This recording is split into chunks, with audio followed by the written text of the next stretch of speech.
दोस्तों आज की हमारी इस वीडियो का टॉपिक रहेगा ओडेपस रेक्स, जिसको लिखा है सोफोकल्स ने। दोस्तों इस प्ले को पहली बार परफॉर्म किया गया था 429 बीसी में और इसे ओरिजिनली क्लासिक ग्रीक लैंग्वेज में लिखा गया था। ये एक ट्रेजेडी है और इसकी सेटिंग थेब्स में रखी गई है।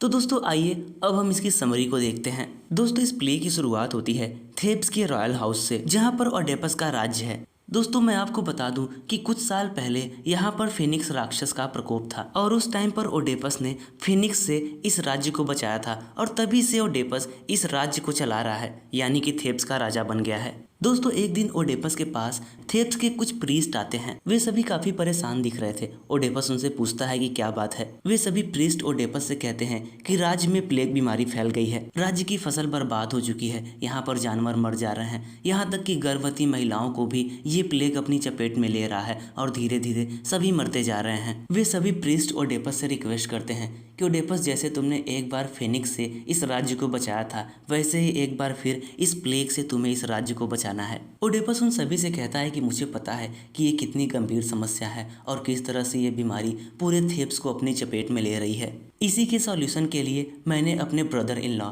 यानी कि अपनी रानी के भाई क्रियॉन को भेजा है गॉड अपोलो के पास, ताकि उसे कोई सॉल्यूशन मिल सके। तभी दोस्तों क्रियॉन वहां पर आ जाता है। ओडेपस उससे पूछता है कि गॉड अपोलो ने क्या एडवाइस दी। क्रियॉन कहता है कि मुझे ओरेकल ने बताया कि ओडेपस से पहले जो थेब्स का राजा था यानी कि किंग लायस, उसकी हत्या कर दी गई थी और उसका हत्यारा अभी भी नहीं पकड़ा गया है और ना ही उसको कोई सजा मिली है और यहाँ तक कि वो थेब्स में ही रह रहा है। इसलिए ओरेकल ने ये सॉल्यूशन बताया है कि जब तक किंग लायस का हत्यारा पकड़ा नहीं जाता और उसको सजा नहीं मिलती, तब तक इस प्लेग से नहीं निपटा जा सकता। ओडेपस क्रियॉन से पूछता है कि किंग लायस की हत्या कैसे हुई थी। इस पर क्रियॉन बताता है कि लायस एक बार गॉड अपोलो के ओरेकल से मिलने गए थे और इसके बाद कभी लौटकर वापस नहीं आए। लायस अपने कुछ सिपाहियों के साथ गए थे, लेकिन केवल एक व्यक्ति जिंदा बचा था जो वापस लौटकर थेब्स में आया था। उसने सभी को बताया कि कुछ चोरों के ग्रुप ने किंग लायस की हत्या की थी।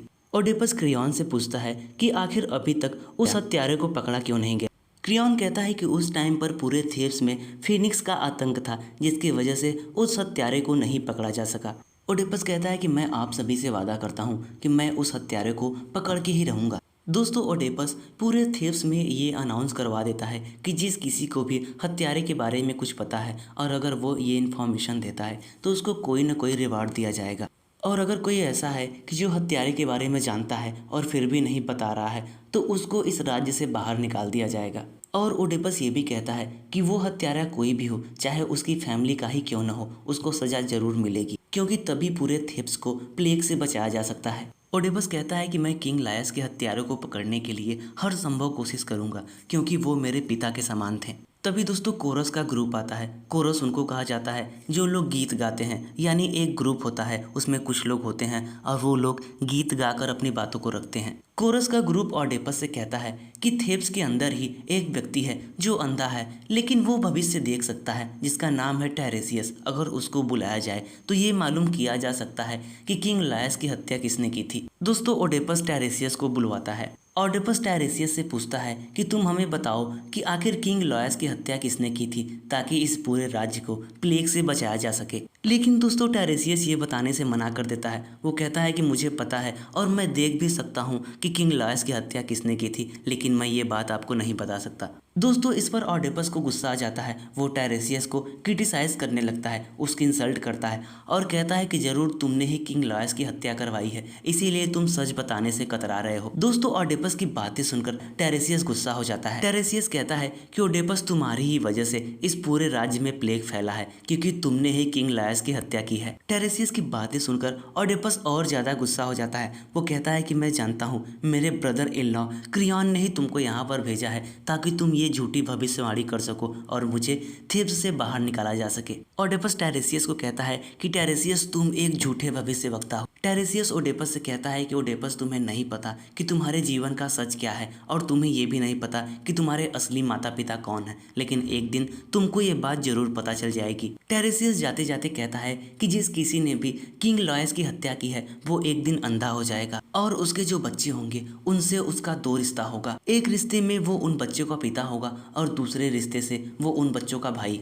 क्योंकि उसने अपने पिता की हत्या करके अपनी माँ से ही शादी कर रखी है। दोस्तों इतना कहते ही टेरेसियस वहां से चला जाता है। अब दोस्तों किंग लायस की हत्या एक पहेली बन चुकी थी, क्योंकि सभी को ये लगता था कि ओडेपस ने किंग लायस की हत्या नहीं की है, और अगर ऐसा है भी तो ओडेपस के खिलाफ अभी कोई भी सबूत नहीं मिले हैं। और दोस्तों दूसरी सबसे अजीब बात ये थी कि टेरेसियस ने ये बताया था कि किंग लायस के बेटे ने ही किंग लायस की हत्या की है, और उसी ने किंग लायस की वाइफ यानी कि रानी जोकास्टा से शादी भी कर रखी है। तो दोस्तों ये बात तो क्लियर थी कि जब किंग लायस की हत्या हुई और ओडेपस ने फिनिक्स के आतंक से इस राज्य को आजाद करवाया था, उसके बाद ओडेपस को थेब्स का राजा बना दिया गया और ओडेपस ने जोकास्टा से शादी कर ली। लेकिन दोस्तों ये बात कोई मानने को तैयार नहीं था, और ना ही इस बात का कोई सबूत था कि ये ओडेपस किंग लायस और रानी जोकास्टा का ही बेटा है, क्योंकि सभी ये जानते थे कि किंग लायस और रानी जोकास्टा की कोई संतान नहीं थी, और ये ओडेपस भी कहीं और से आया था जिसको लायस के मरने के बाद राजा बनाया गया था। इसीलिए दोस्तों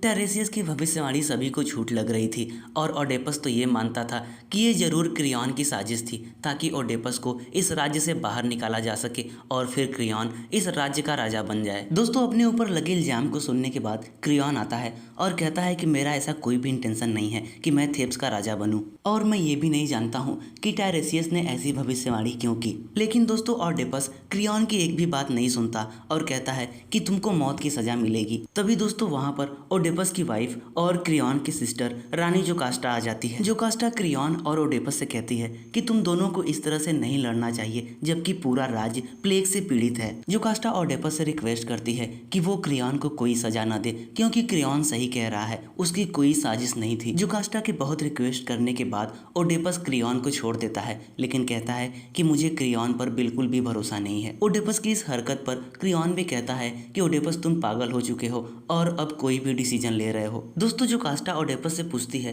कि आखिर तुम्हारे और क्रियॉन के बीच में ये बहस कैसे छिड़ी। ओडेपस कहता है कि क्रियॉन ने टेरेसियस को मेरे पास भेजा था ताकि वो मेरे ऊपर इल्जाम लगा सके एक झूठी भविष्यवाणी करके कि मैंने ही किंग लायस की हत्या की है। इस पर जोकास्टा ओडेपस से कहती है कि ओडेपस तुम परेशान न हो, क्योंकि टेरेसियस ने जो भी भविष्यवाणी की है वो बिल्कुल भी झूठ है। अब जोकास्टा ओडेपस को अपनी पास्ट की स्टोरी सुनाती है। वो कहती है कि जब मेरी शादी हुई थी किंग लायस से, तो उस टाइम एक भविष्यवाणी हुई थी। ये भविष्यवाणी ओरेकल ने की थी। उसने बताया था कि जो हम लोग का बच्चा पैदा होगा वही लायस को मारेगा, और जब मेरा और किंग लायस का बच्चा पैदा हुआ तो उसके दोनों घुटने आपस में सटे हुए थे। इसके बाद हमने अपने एक नौकर से उस बच्चे को पहाड़ी पर छुड़वा दिया ताकि उस बच्चे की मृत्यु हो जाए और ये भविष्यवाणी झूठी हो जाए। तो पहली भविष्यवाणी के अनुसार लायस की हत्या उसके बेटे ने नहीं की थी, बल्कि किसी अनजान व्यक्ति ने की थी, वो भी उस जगह पर जहाँ पर 3 रोड आपस में मिलते हैं। अब दोस्तों जोकास्टा की ये पास्ट स्टोरी सुनकर ओडेपस परेशान हो जाता है। वो कहता है कि मुझे थोड़ा और डिटेल में बताओ। ओडेपस जोकास्टा से ये भी पूछता है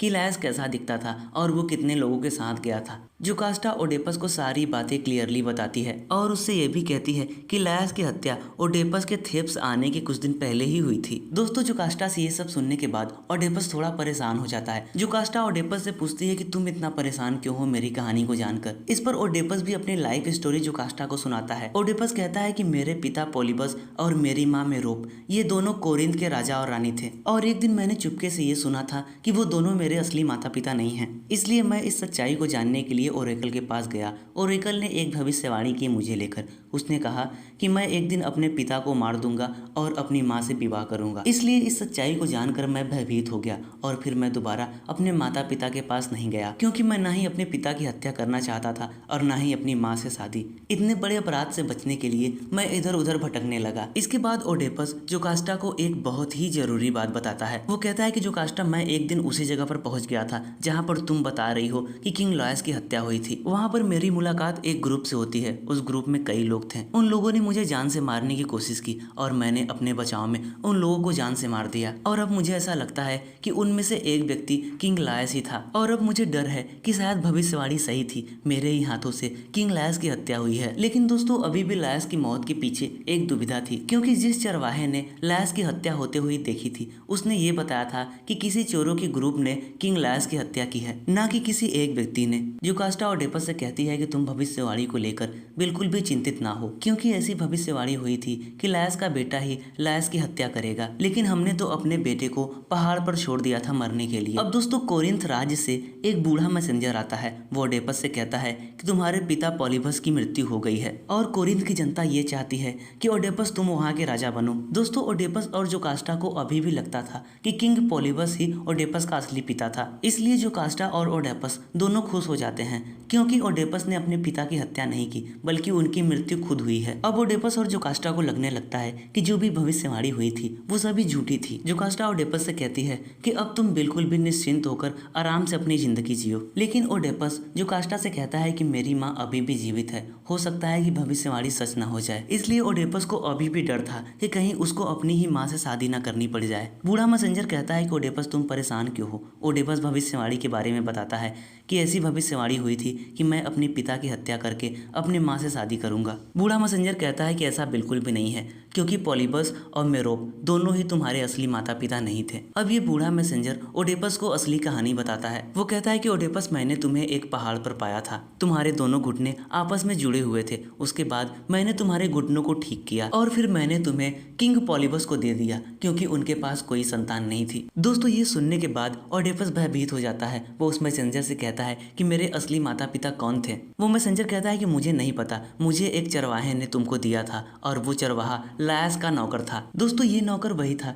जिसने किंग लायस की हत्या होते हुए देखी थी और वही अकेले बच के दोबारा थेब्स में आया था। ये सब सुनने के बाद ओडेपस कहता है कि उस नौकर को बुलाया जाए, मैं उससे सच जानना चाहता हूँ। जोकास्टा ओडेपस से कहती है कि मैं तुमसे रिक्वेस्ट करती हूँ इस सच को सामने मत आने दो, क्योंकि दोस्तों जोकास्टा को डर था कि कहीं ओडेपस उसका खुद का बेटा ही तो नहीं है और अगर ये बात सच हुई तो शर्म की वजह से जोकास्टा जीवित नहीं बचेगी। लेकिन दोस्तों ओडेपस जिद पर अड़ गया था, उसको सच्चाई जाननी थी। दोस्तों ओडेपस उस शेफर्ड को बुलवाता है और उससे पूछता है कि मुझे सब सच बताओ कि जिस बच्चे को तुमने मैसेंजर को दिया था वो बच्चा किसका था। लेकिन दोस्तों वो चरवाहा यानी कि शेफर्ड सच बताने से मना कर देता है। वो कहता है कि मैं ये सच्चाई नहीं बता सकता। इस पर ओडेपस उसको धमकी देता है कि अगर तुम सच नहीं बताओगे तो तुम्हें मौत की सजा मिलेगी। मरने के डर से वो चरवाहा कहता है कि वो बच्चा किंग लायस और रानी जोकास्टा का था। आगे वो शेफर्ड कहता है कि भविष्यवाणी की वजह से मुझे ऐसा ऑर्डर मिला था कि मुझे उस बच्चे की हत्या करनी है, लेकिन मुझे उस बच्चे के ऊपर दया आ गई, इसलिए मैंने उसे मारने की बजाय मैसेंजर को दे दिया था। दोस्तों अपने जीवन की सच्चाई जानने के बाद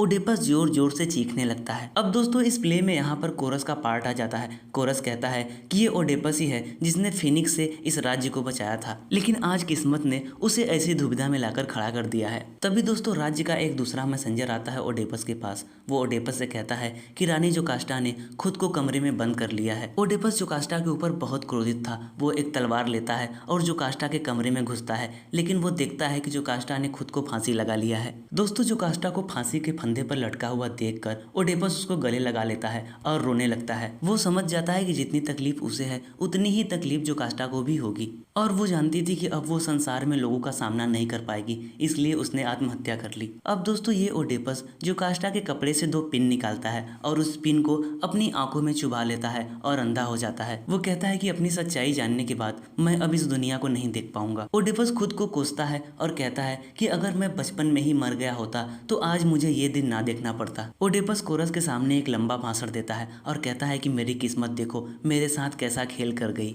कोरस ओडेपस से पूछता है कि तुमने खुद को अंधा क्यों बना दिया। ओडेपस कहता है कि जब मैं इस संगीन पाप के बाद नर्क में जाऊंगा तो अपने माता पिता को नहीं देख पाऊंगा, ना ही अपने बच्चों से नजर मिला पाऊंगा और ना ही अपने देश के लोगों से। अब दोस्तों जोकास्टा का भाई क्रियॉन आता है। वो ओडेपस को माफ कर देता है और कहता है कि ओडेपस तुमने जो कुछ भी किया ये तुम्हारी गलती नहीं थी, क्योंकि तुमने ये सारी चीजें अनजाने में की थी और क्योंकि ये नियति थी इसलिए तुम इसको बदल भी नहीं सकते थे। लेकिन ओडेपस क्रियॉन से कहता है कि क्रियॉन तुम मुझे थेब्स से बाहर निकाल दो, तभी प्लेग से यहाँ की लोगों की सुरक्षा की जा सकती है। इतना कहने के बाद ओडेपस क्रियॉन से एक रिक्वेस्ट करता है। वो कहता है कि मेरे बेटे बड़े हो गए हैं, वो लोग अपना ध्यान खुद रख सकते हैं, लेकिन क्रियॉन मेरी दोनों बेटियां एंटिगन और इसमेन अभी छोटी है, इसलिए तुम उन दोनों का ख्याल रखना। जब ओडेपस थेब्स छोड़कर जा रहा था तो देखता है कि उसकी दोनों बेटियां रो रही थी। वो भी रोते हुए उन दोनों को गले लगाता है और कहता है कि ये मेरे ही पापों का नतीजा है जो आज तुम लोगों को भुगतना पड़ रहा है। अब दोस्तों ओडेपस अकेले ही थेब्स को छोड़कर चला जाता है। अब दोस्तों इस प्ले के एंड में कोरस का पार्ट आता है। कोरस कहता है कि एक अच्छे भले आदमी को भी नियति बर्बाद कर सकती है और नियति ने ही ओडेपस जैसे एक महान व्यक्ति के जीवन का अंत कर दिया। दोस्तों लास्ट में कोरस कहता है कि कोई इंसान जब तक मर नहीं जाता तब तक उसके दुखों का अंत नहीं हो सकता। हर इंसान का दुख और दर्द उसके जीवन के साथ ही समाप्त होता है।